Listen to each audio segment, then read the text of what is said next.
Bom, vamos lá. Uma coisa que vai ser estabelecida muito importante, com muita importância, é o Colégio Pedro II, famoso Colégio Pedro II, que vai vir em 1838, né? E ele é o seguinte, ele vai vir como uma espécie, aliás, ele era, né?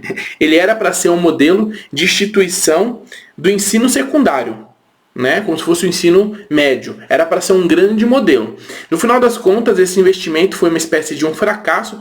Ele acabou não se tornando esse modelo, tá?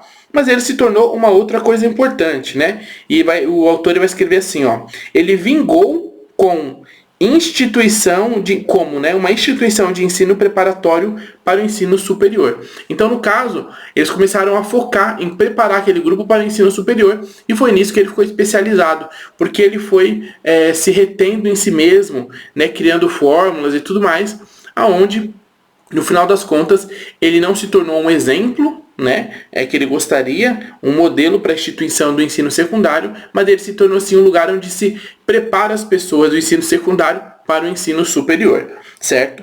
Bom, o que a gente vai ver então, né, em todo esse processo de reestabelecer um novo formato de educação, né, do Império, ali que a gente vê desse pico de 1850, desse momento importante, a gente vai ver várias coisas, e entre elas uma dança das cadeiras. O que é essa dança das cadeiras? É um mexe-mexe em o que nós vamos ensinar, o que é o mais importante. Nós tínhamos então duas grandes linhas de ideias que estavam querendo ocupar espaço na educação, tá? A gente tem o positivismo do Augusto Comte e a gente tem lá uma linha mais humanista, como eu disse, resultado daquele período de educação dos jesuítas, tá certo? Que vai acabar lá em Marquês de Pombal. Quer saber mais sobre tudo isso? Tem a playlist de educação, porque é o seguinte, esse livro aqui, esse vídeo provavelmente é o vídeo 10, tá? 10 ou 8, mas ele já está avançado, já expliquei bastante coisa. Então vê a playlist desde o começo para você aprender tudo tintim por tintim, certo? Então tinha esse racha entre esses dois grupos, essas duas ideias de educação, tá? A dança das cadeiras aconteceu por quê? Porque ficavam trocando os tipos de grupos de matérias.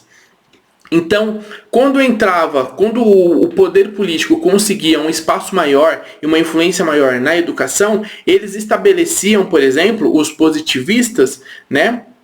Eles estabeleciam uma maior quantidade de aulas sobre, por exemplo, questões científicas. Então, quando eles perdiam um pouco do poder, aqueles que eram do lado mais humanista colocavam, então, mais matérias que para eles agradavam, eram mais interessantes. A gente tinha também a galera da formação literária, essa galera da formação literária também, quando entrava com mais poder ou com mais influência, mudava. Então ficava esse troca de matérias, de importâncias, de conteúdo entre humanidades, formação científica e formação literária. Quer dizer, então começou nesse período essa movimentação, certo? Que, lógico, tem a ver muito com o poder do positivismo que estava se estabelecendo, certo? Bom, vamos lá, próximo ponto. O que era o positivismo aplicado na época, tá? Bom, isso daqui é muito importante porque, assim, se o positivismo é um movimento que influenciou muito a educação e ele vai forçando, vai entrando na educação de forma onde ele vai mudar o formato da educação no Brasil, onde ele vai estabelecer novas estruturas, a gente tem que saber o que é esse positivismo da época,